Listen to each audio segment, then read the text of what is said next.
ಶುಭೋದಯ, ನಮಸ್ಕಾರ, welcome to Yoyo Kannada. ಬನ್ನೀಗ ನೋಡೋಣ ಈ ದಿನದ ಟಾಪ್ 5 ಪೊಲಿಟಿಕಲ್ ನ್ಯೂಸ್. ಅಕ್ರಮ ಗಣಿಗಾರಿಕೆ ಪ್ರಕರಣಕ್ಕೆ ಸಂಬಂಧಪಟ್ಟಂತೆ ಗಂಗಾವತಿ ಬಿಜೆಪಿ ಶಾಸಕ ಗಾಲಿ ಜನಾರ್ದನ್ ರೆಡ್ಡಿಗೆ ಬಿಗ್ ರಿಲೀಫ್ ಸಿಕ್ಕಿದ್ದು, ಸಿಬಿಐ ವಿಶೇಷ ನ್ಯಾಯಾಲಯ ವಿಧಿಸಿದ್ದ ಜೈಲು ಶಿಕ್ಷೆಗೆ ತೆಲಂಗಾಣ ಹೈಕೋರ್ಟ್ ತಡೆ ನೀಡಿ ಜಾಮೀನು ಮಂಜೂರು ಮಾಡಿದೆ. ಸಿಬಿಐ ವಿಶೇಷ ನ್ಯಾಯಾಲಯದ ತೀರ್ಪು ಪ್ರಶ್ನಿಸಿ ಗಾಲಿ ಜನಾರ್ದನ್ ರೆಡ್ಡಿ ತೆಲಂಗಾಣ ಹೈಕೋರ್ಟ್ ಮೆಟ್ಟಲೇರಿದ್ದರು. ಈ ಕುರಿತು ವಿಚಾರಣೆ ನಡೆಸಿದ ತೆಲಂಗಾಣ ಹೈಕೋರ್ಟ್ ಜನಾರ್ದನ್ ರೆಡ್ಡಿಗೆ ವಿಧಿಸಿದ ಜೈಲು ಶಿಕ್ಷೆಗೆ ತಡೆ ನೀಡಿ ಷರತ್ತುಬದ್ಧ ಜಾಮೀನು ಮಂಜೂರು ಮಾಡಿದೆ. 10 ಲಕ್ಷ ರೂಪಾಯಿ ಮೌಲ್ಯದ 2 ಶ್ಯೂರಿಟಿ ನೀಡಬೇಕು, ಪಾಸ್ಪೋರ್ಟ್ ವಶಕ್ಕೆ ನೀಡಬೇಕು, ದೇಶ ಬಿಟ್ಟು ಹೋಗದಂತೆ ಜನಾರ್ದನ್ ರೆಡ್ಡಿಗೆ ತೆಲಂಗಾಣ ಹೈಕೋರ್ಟ್ ಸೂಚನೆ ನೀಡಿದೆ.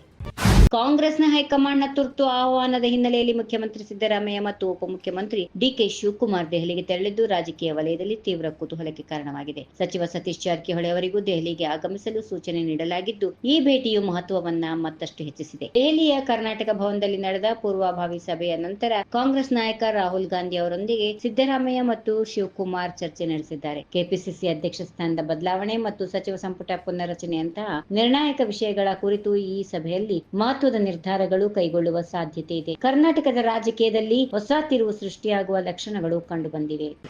ಜಾತಿ ಗಣತಿ ವರದಿಯನ್ನು ತಾತ್ವಿಕವಾಗಿ ಒಪ್ಪಿಕೊಳ್ಳುವುದು ಹಾಗೂ ಜಾತಿ ಗಣತಿಯ ದತ್ತಾಂಶ 10 ವರ್ಷ ಹಳೆಯದಾಗಿರುವುದರಿಂದ ಮರುಗಣತಿ ಮಾಡಲು ತೀರ್ಮಾನಿಸಲಾಗಿದೆ ಎಂದು ಸಿಎಂ ಸಿದ್ದರಾಮಯ್ಯ ತಿಳಿಸಿದರು. ಈಗಾಗಲೇ ಪರಿಶಿಷ್ಟ ಜಾತಿಗಳ ಜನಗಣತಿ ನಡೆದಂತೆ ಇತರ ಜಾತಿಗಳ ಗಣತಿಯನ್ನ ಹೊಸದಾಗಿ ಕೈಗೊಳ್ಳಲು ನಿರ್ಧರಿಸಲಾಗಿದ್ದು, ಸಮೀಕ್ಷಾ ಕಾರ್ಯವನ್ನು 90 ದಿನದ ಒಳಗೆ ಪೂರ್ಣಗೊಳಿಸಿ ವರದಿ ನೀಡಬೇಕಾಗುವುದು ಎಂದು ತಿಳಿಸಿದರು.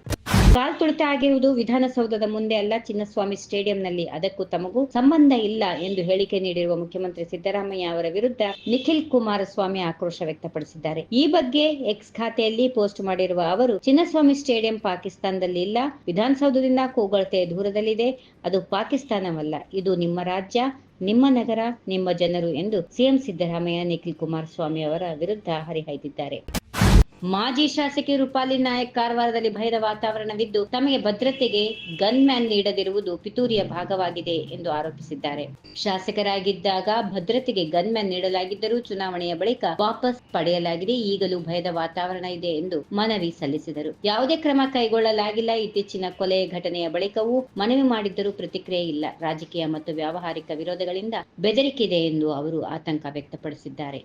ಈ ವಿಡಿಯೋ ನಿಮಗೆ ಇಷ್ಟವಾದಲ್ಲಿ ಲೈಕ್ ಮಾಡಿ, ಶೇರ್ ಮಾಡಿ, ಸಬ್ಸ್ಕ್ರೈಬ್ ಮಾಡಿ.